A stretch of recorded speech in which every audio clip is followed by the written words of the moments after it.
আমাদের বাড়ির পাশ দিয়ে রচনা মানে দিদি নাম্বার 1-এ রচনা দিয়ে যাচ্ছে, তো আমরা এখন দেখতে যাচ্ছি। আগের দিন তো দেব এসে চলে গেছে, দেখতে যেতে পারিনি, আমি আফসোস করেছি।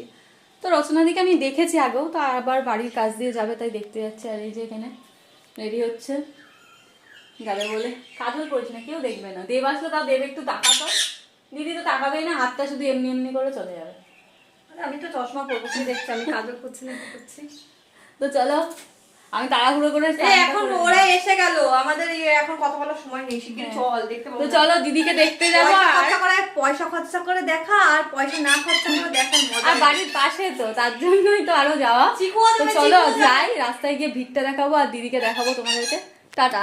রচনা দিয়ে আসবে, আর সেই জন্য দেখো কত ভিড়। সেই সকাল 9:30 থেকে শুনছি সব আসবে, আর সবাই তরপি তরফা গুটিয়ে এই গরমে রোদের মধ্যে সব দাঁড়িয়ে আছে। আমরাও দাঁড়িয়ে আছি, সবাই ছাড়িয়ে ছায়াতে দাঁড়িয়ে আছে। তাও আছে ওইদিকে সব ফুল টুল নিয়ে দৌড়াদৌড়ি। ওইদিকে আমার মামার বাড়ি, মানে আমার বাড়ি এই গলিতে, আমার মামার বাড়ি ওই রাস্তায়, ওই বটগাছতলার ওই সামনের রাস্তা, ওখানে বেশি ভিড়।